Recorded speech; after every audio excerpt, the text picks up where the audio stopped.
Good afternoon, everyone. This is our video presentation for our philosophy subject by Helbert P. Dakwayan and John Keevan G. Runasha.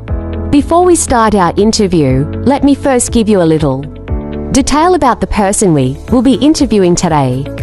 He has a crippled leg, and he's our grandfather. So we are going to our grandfather's house for the interview.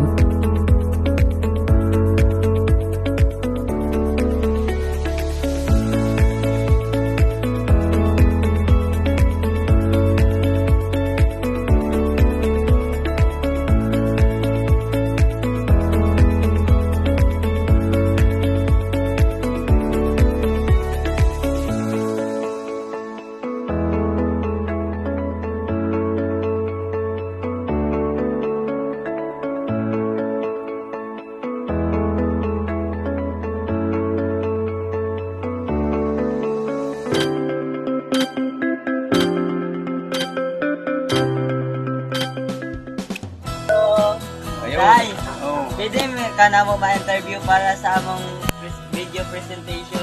Okay. Ante mo tata sa imong ngalan? O pwede. Kasi ano, Nardo Reinacia, pwede imong edad tay. 70. Kasi imong tanong dyan sa imong tiil.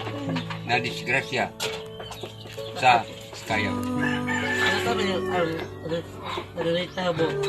Ito mo sa 189. 1189. Kinsa man kay mo anang itabo atay?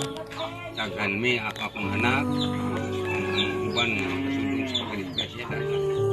So, karon tay, unsa man kayo ang mga problema o kalisod nga imong giatubang sa kinabuhi na tay? Unsa man kay na tay? Uno, ang pagbuhos kong gulingon nga di nakatrabaho. Ikaduha, ang pagpaningkamot sa tao nga di pinapulan o magpugi.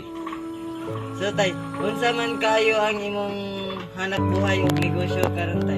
Wa ko'y negosyo, ang ako lang nga manginabuhi lang ginagmay kay gumikan sa di mo katrabaho. Ang tay, unsa man kayo na imo ang panginabuhi karon tay?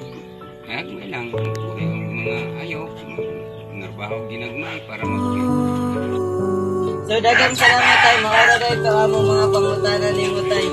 So karon tay, ikaw man among napili nga disabled person sa among video presentation na amay gamay sa halipay nimo tay. Salamat po. Ang Para panginabuhi sa akong bata, lusian.